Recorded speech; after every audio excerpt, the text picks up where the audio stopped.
한경글로벌마켓 구독자 여러분 안녕하세요. FOMC 이후에 시장이 랠리를 펼치고 있죠. 오늘은 아이린 턴켈 BCA리서치 수석전략가님을 모시고 이 FOMC 이후의 시장 상황에 대한 생각 그리고 내년 시장 전망까지 함께 들어보는 시간을 갖도록 하겠습니다. Yeah, thank you so much for having this interview. And despite the holiday season, I feel like investors' interest in the market is higher than usual. So let's get straight to the point. And since Powell's dovish December FOMC comments last week, the stock markets have been rallying and treasury yields have been going down to below 4%. Do you believe this kind of stock market rally is reasonable? Thank you very much for having me. The stock market is reasonable. Stock market rally is reasonable. It started at the end of October, and since then we have been repricing the probability of a soft landing. The kind of data was kind of coming in was kind of indicative that perhaps we will avoid some of the worst scenarios, and the market has bid up assets that would do the best if interest rates go down, and we do achieve sort of a soft landing, which actually implies sort of low growth, continued decline in inflation, and low unemployment. But I think, to my mind, the rally has gone a bit too far, because what we are pricing now is kind of the certainty of the soft landing, and it still remains a possibility. It's one of the many outcomes that I can potentially envision next year, such as economy being a little bit too cold, so we're going through soft landing to hard landing, and whatever appears to be soft landing now may end up being hard landing. Or possibility that with the recent, Fed rhetorics, interest rates will go up. So I think that the market is pricing that we're definitely getting a soft landing, but I think it still remains a low probability event, and soon the market will realize that.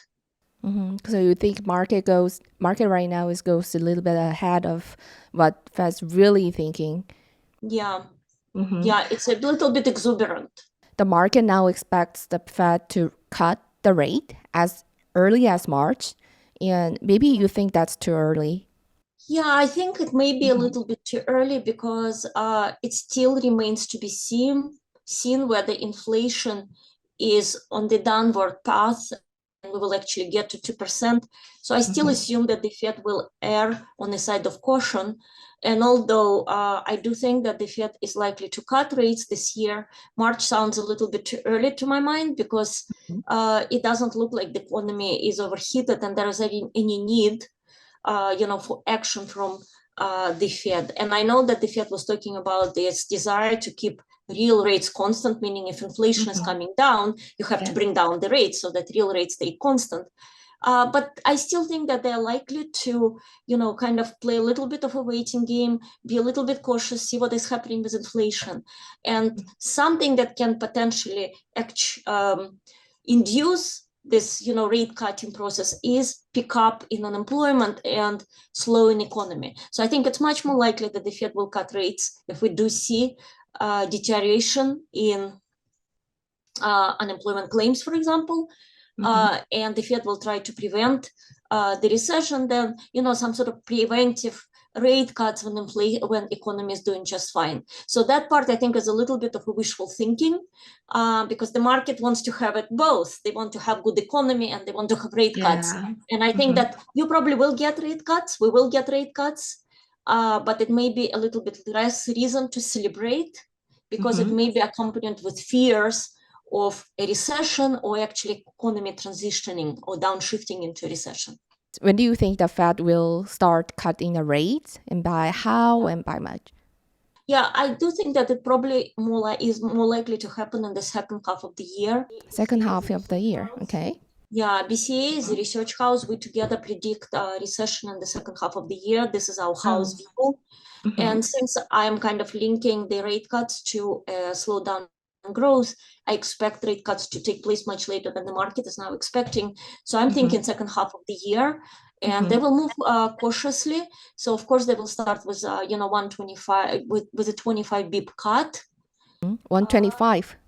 Yeah, 25 bips, and then they will see what is happening and they'll follow up. And they expect 3. I think it really depends on what we see in terms of growth. They may actually do 2 if growth is a little stronger, but I do think that the catalyst for rate cuts would be some of the too cold economic data. So you expect the rate cut like next year is two or three times. 2 to 3 times in the second half of the year, responding to a slowdown in economic data, pick up in unemployment claims, signs that consumer is under pressure. Okay. And my next question is the 10-year treasury yield has significantly dropped in short span, like especially after the December FOMC. Yeah. Like it was 5% to now it's below 4%. So today it's like 3.95.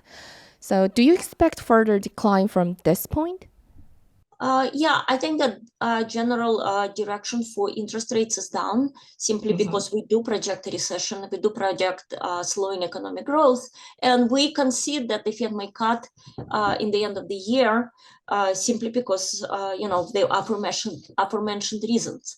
Can interest rate revert and pick up at least for some time? I think that this is a very likely scenario because even if we expect a recession in the second half of the year, we still have a long runway prior to the second quarter.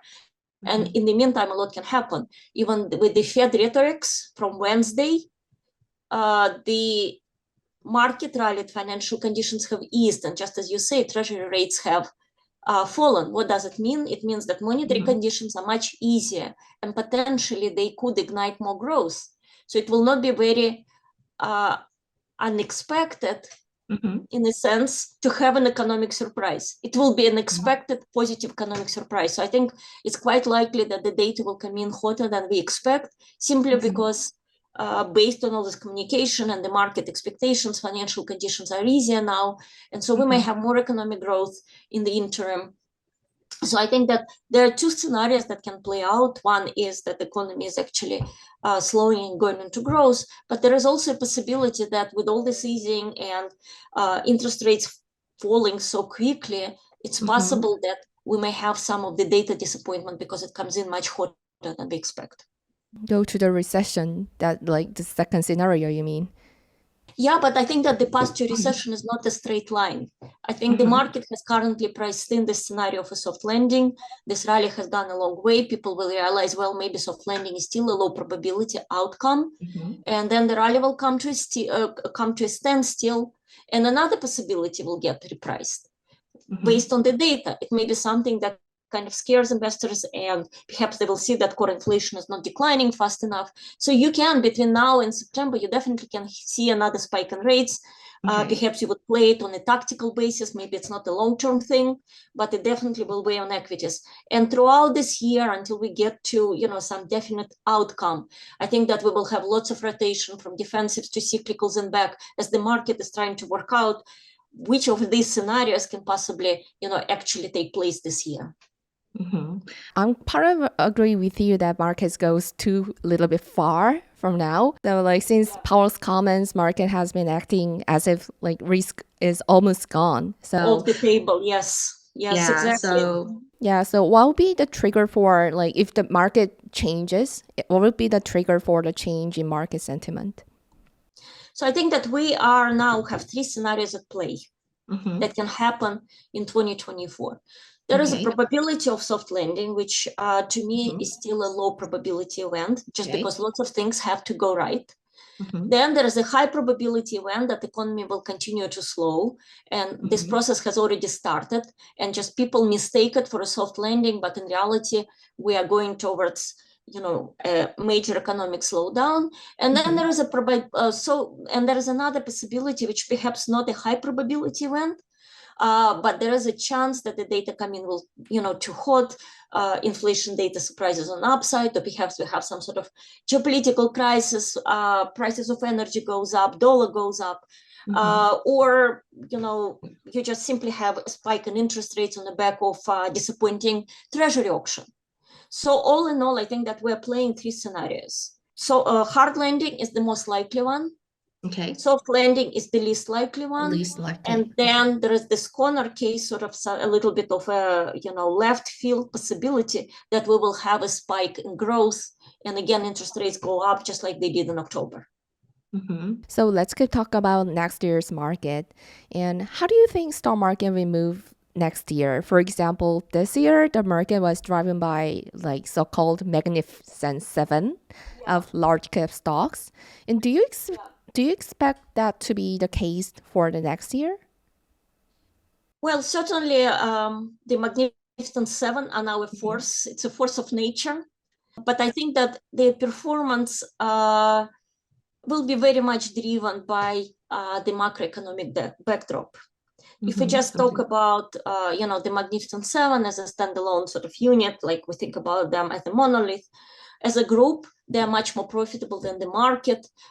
Their quality growth, and so they warrant much higher valuations. But what we found when we looked at them very close, we found that even for their, extraordinary qualities, for the exceptional, quality growth characteristics, they're a little bit too expensive. And eventually, of course, this whatever we might call the Magnificent Seven premium will go away because valuations and profitability always, converge in the end. The question is whether that will happen in 2024. And I think that if growth slows, many people will choose to hide in their stocks as a safe haven. Because this is a group of stocks that really are quality. They are not going to disappear. They are not going to, underperform hugely. They are not going to, deliver particularly, negative growth. So that may be a part which is like a safe haven or, somewhere where you can sort of sit out on the sidelines and wait for whatever turbulence may be taking place in the market. And I think that this convergence of quality and valuations may actually happen a little bit later in 2025. So on a relative basis, Magnificent Seven will outperform. Will they do amazingly well on their own? I don't think so, because they had a banner year. And even the most wonderful companies may not be an amazing investment. They cannot go at the same sort of pace forever, go up at the same pace forever. So we cannot expect supersized returns. But I do think that if the whole of the market is kind of struggling in the face of economic slowdown, struggling in the face of recession, I think this may be part of the market that investors will see as a place of stability. And on a relative basis, they will outperform, if not on the absolute, even if they do not deliver amazing returns in absolute space. But if the rate goes lower than right now, the Magnificent Seven, like that kind of like big stock can move like much goes higher in that condition. What do you think about that? Yeah, I think that it's more or less scenario that I was thinking about just a few minutes ago. Rates will go down if we do expect growth to slow. So in a sense, falling rates accompany slowing growth. And growth becomes scarce. And so this is supportive of large cap growth quality stocks. And so, yes, that certainly does benefit the Magnificent Seven, because as growth stocks, they are sensitive to interest rates. So this is something that is offering them support. But again, is it in the absolute space or in relative space? It may be just in the relative space. And also, these stocks have delivered really strong returns. So I don't think that this sort of run can continue for several years in a row. So I'm not saying that they are underperformance. I'm not saying that they're bad companies. They're amazing. Yeah. But the pace maybe of we all gains agree with that. is bound to slow, yes. A lot is already in the price. Okay. You told us the 3 scenarios for next year, and you checked like least possibility for soft landing, and you expect second quarter economic start to getting slowed down.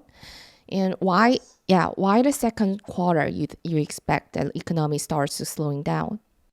Well, I think for a couple of reasons. First of all, growth is still reasonably slow, reasonably strong. And so the slowdown is kind of taking place of still reasonably high level.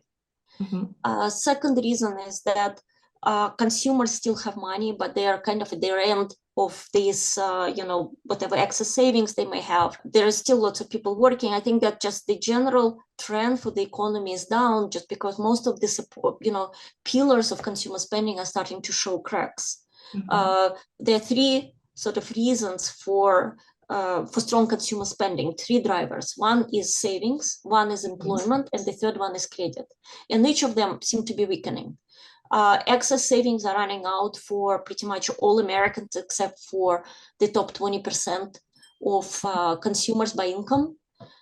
So it means that the wealthy Americans have to sort of hold the economy single-handedly. And even for them, excess savings are starting to run out. Second reason is that we enjoyed really strong consumer spending thanks to job creation and very strong wage growth. I think that job creation is now clearly declining. We've seen it in number of open positions for a job seeker. We see it in inability of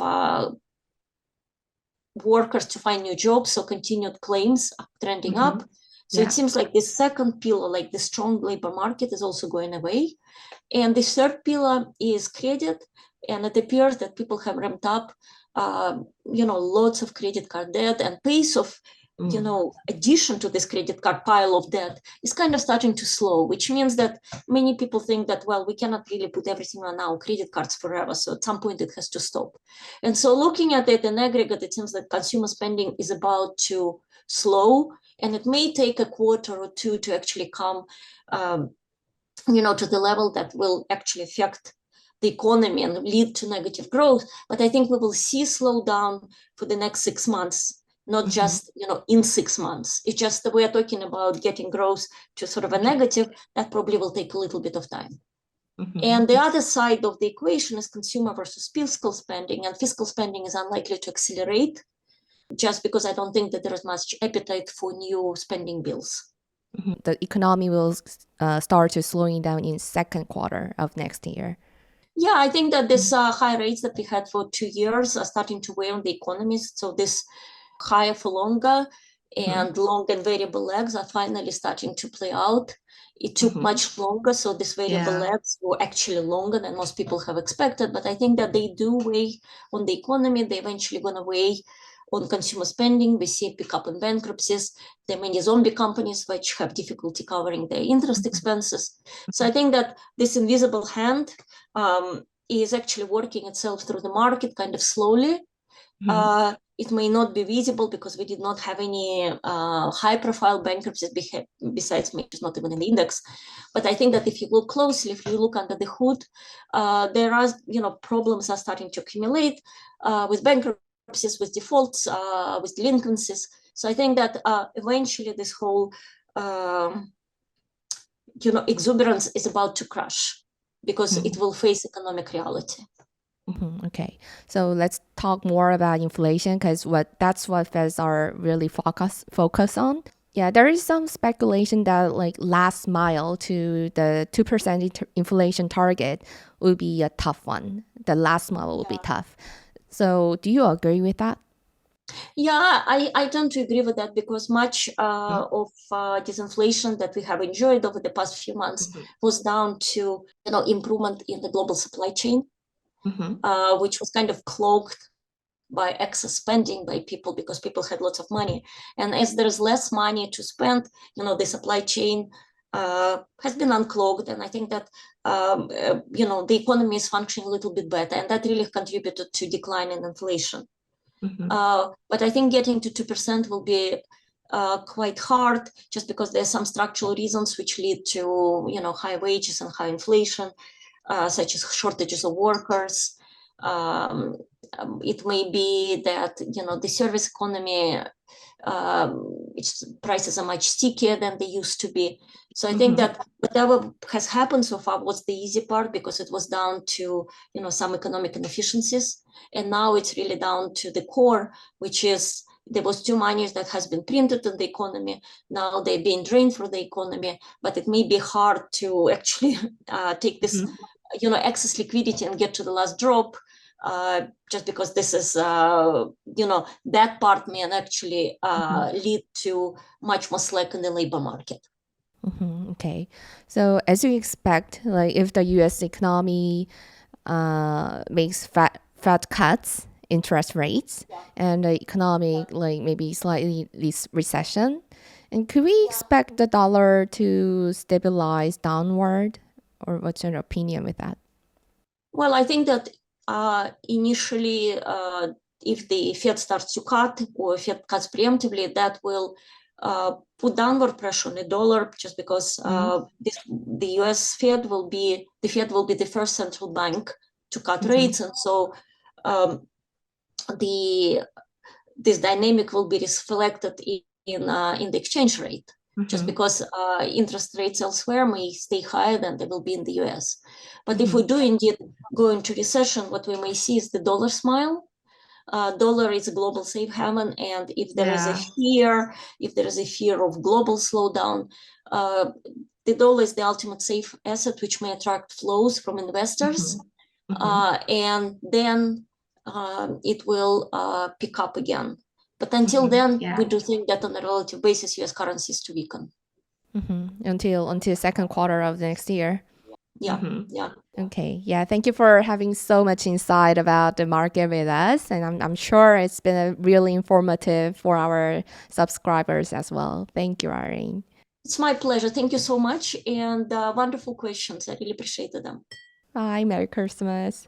Merry Christmas. Bye-bye.